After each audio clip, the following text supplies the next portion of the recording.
Today we're talking about the 5 elements of the INFJ dark side. It's not so much that other people look at INFJs and say, oh, that person is just evil. Most of the time it's the INFJ who questions over and over again, am I actually evil? Is something wrong with me? Because on the one hand, we can be this perfect person to the outside, not rocking the boat, making people comfortable. But deep inside, we know that we actually have the power to do something dark. We hold it back. Most of the time, we're not allowing our dark side to come out in a healthy way because we're so ashamed of it. So there's a lot that goes into it and a lot of emotion that is connected to our dark side. So today we're looking into the 5 main elements to our dark side, and we're going to really analyze, is this something that I need to hide? Is this something that I need to keep in control? Or is it something that I should actually live out more? Before we get started, remember, if you haven't done this so far, to download the free poster on the INFJ Epic Life formula. And if you want to take it to the next level, then get the INFJ Epic Life audio guide. Everything you need to know you can find in the links in the description. Element number 1, the INFJ is really cold inside. So this is something that I struggled with a lot because there's this notion of you have to be a warm person to be liked. And you will see INFJs going above and beyond to make other people comfortable because of that. Most of the time you will think it's the other way around, that people who are really warm on the inside will do those things. But no, it's actually the other way around, because when you're really warm inside, when you're really sensitive inside, you're going to protect yourself much earlier. And so you will have remarks, you will fight back, you will not be as kind to everybody because you've learned to protect yourself so well. You need to do this in order to survive somehow. The INFJ is different. Like, how many times have we experienced this, that other people are not being kind towards us, and the first thing we do is analyze what is going on in their mind. Why are they suffering? Why are they targeting me? But we're looking at it from this perspective of, oh, that's interesting, or how can I help the other person? The reason for this is because so many things don't really bother us. And yes, it will change once you start filling yourself up more with your own energy. But in the end of the day, we have a cold core. It has everything to do with the fact that we are introverts, and our introverted functions are introvert intuition, introverted thinking, and they're very emotionless. Like, this in itself is all about understanding system, creating systems, like going out and having a vision, and how will that play out? And then of course we combine it with, how are people going to react to this? How can we create emotion? How can we feel all this intensity? But when it really comes down to our core, we are very gut driven. So we have to come to terms with it and understand that this part of us is just as lovable as everything else. Because the fact that we can be so cold is actually the reason why we can be so warm-hearted towards others, because we can really give a lot without it really affecting us. And so we have to find that balance, but first off, really get to a place where we're okay with that and not tell ourselves, oh, I don't deserve love, or I don't need that much protection as other people need. No, you deserve just as much protection of your heart, of your soul, as everybody else's, and it all starts with you. So we actually have to look at people who aren't as cold inside as we are and learn something from them, to understand, I deserve to be protected too. I need to be my parent that's going to protect my inner child. And I'm not going to say, oh, but my inner child doesn't deserve protection because it can take so much. Just because you can take it doesn't mean you should. The second element of the INFJ dark side is detachment. We can detach from situations super easily once we decide to do that. So the reason why we can get so obsessed with people, with situations, why we can be so impressionable and, dive deeper into other people's realities and experience everything through their perspective, getting excited about other people's taste of music and diving deeper into their realities. The reason why we can do that is because we're not losing ourselves in the process. And once it comes down to it, we can detach from that situation. We always have a safety net, which is, oh, I can just come back. I can just detach. If this is not something I like, if this is not something that makes me feel good, and I've made the choice that it doesn't make me feel good in the long term, then I'm just going to go. Very often the INFJ stays involved too long, but we do that because we think it will bring us some kind of benefit. We think like, oh, that person is going to see what we've done for them, or, this will turn around, or this will change. We're not at a place where we say, I just don't have the strength to leave. I know that this will have a bad ending. Once we've really understood there's no positive coming out of this, we can always detach. And we can detach much easier than most other people. So this is one of the elements that really play into our dark side, because detachment can be something negative. But this is an example of something that can be very healthy and that we have to learn to embrace. That this is not something that we have to be ashamed for, but to know that this is a way of self-protection. And the reason why you can detach so easily is actually the reason why you can be there for other people and go down with them into their world when they need it the most. It's something that you can do for the moment or for a certain period of time, but it's not someplace where we have to stay. We can go back to who we truly are, and we definitely should do that. Element number 3, we can switch up really easily. This is not just about detachment. This is also about being able to be in two places at the same time. We can be one version of ourselves when we're with this one friend. We can be another version of ourselves when we're with another friend. And the INFJ very often feels like we're faking it, because if those two people would meet, it makes the INFJ very often uncomfortable, because then the first person would find out that you're actually okay with that other person and you have a different kind of connection with them. And so they see a part of you they've never seen before. And this is something that a lot of INFJs feel guilty about, and they keep those groups separate. But it's all based on the fact that we think we're doing something wrong. And so we have to understand that just because we have the skill to switch up, that doesn't make us a bad person. It's actually more about saying, okay, I can be a different version of myself with whomever I interact, but I'm not going to hide it anymore.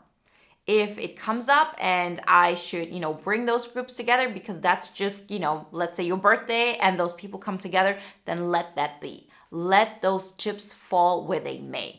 And this is something I encourage all INFJs to go for, because yes, it will be uncomfortable, but this uncomfortable feeling will go away and you will feel so much more, authentically. You will feel so much more free, because it really comes down to the fact I'm not going to make those decisions for other people anymore. As in, I'm going to hide this part of myself because I know that will make this person uncomfortable. I don't have to talk to them about this all the time, but I'm not going to numb myself in this area or hide it anymore. It's okay for them to see this aspect of mine and this aspect of my personality.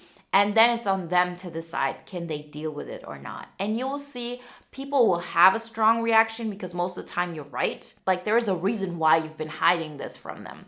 But you will see that more often than not, people will just accept you now with this aspect of yours and still want to be friends with you. The dynamic might change, but it's actually more authentic. You have people in your life who you love, who you respect, who you really like, and they all have parts of them that you don't necessarily agree with, and that you wouldn't do the same way they're doing them. But you're still accepting those people, because you're not just a mirror for other people. You are yourself. And that includes your ability and your skill to be able to switch up. Remember, it's a skill. It's not something that you have to be ashamed for or that you think is unlovable. It can be a very good thing, because you can actually be there for people. So look at it from that perspective and stop shaming yourself for it. The fourth element to the INFJ's dark side is that they don't need people's acceptance. So often we think, well, but I'm afraid to be myself. I'm afraid to step out and say the things I always wanted to say because people will look at me weirdly. There is something inherently different about me and people are going to have a reaction, and so I'm shying away.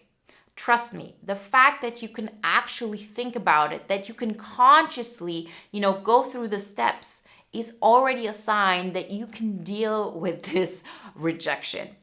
It's not to say that you have to go all out or that you have to, do things that are radically different than what everybody else is doing. What I'm saying is, if you go towards that direction that is more authentically you can handle, all of those uncomfortable feelings that are coming up. Most other people are not even consciously aware of all of the ways that they could be themselves more, because it runs just so counter to who they have to be in order to feel accepted in any kind of way. We're human beings after all, so every single one of us has a need for acceptance. We need to be part of a tribe.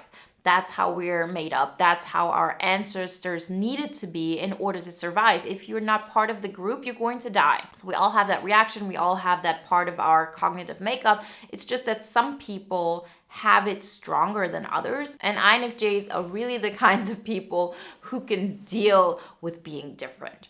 And so this in itself can be one of those dark sides because it allows you to step out of what everybody else feels like they have to do. And very often we feel ashamed about it, or we feel that makes us unlovable. We have like this cold as ice interior, and it's not that. It's just a characteristic, and it's about time that we start looking at it from a positive angle. The fifth element of the INFJ's dark side is actually how secretive we can be. The INFJ is so multifaceted, and most people are completely unaware of it. The reason for this is because we can hide it so well. The INFJ is incredible at being the observer, holding themselves back because it allows other people to be more of who they are. And we're not just doing this out of altruistic reasons. We're also doing this because it allows us to analyze people better, to understand what are their weaknesses, what are the things that they like, what do they perceive as something amazing or, negative or whatever it may be. People show their true colors more when you give them the space to do that, when you give them the acceptance to do that. And so the INFJ is really, really good at this. But on the other hand, it really comes back to us telling ourselves, well, in the end, people don't really know me. I can be so secretive. I know so many INFJs for so many years, and they're always kind and they're supportive and they're overall good people. And still, I know there's so much more about them than I see. And, this is coming from somebody who is an INFJ, who, can look behind the curtain. And I can tell you that even I, as an INFJ, who's had so much experience with other INFJs, I cannot see behind that curtain because the INFJ is so great at, hiding it. And so this can be one of those dark sides because if others are not aware of what's going on within you, they don't know what you're capable of, and they don't know how you can strike back, how you can, use the information you have been given, and so on. So the INFJ has multiple elements that contribute to the dark side. But we have to come to the conclusion that, being able to embrace your dark side will actually allow you to be good.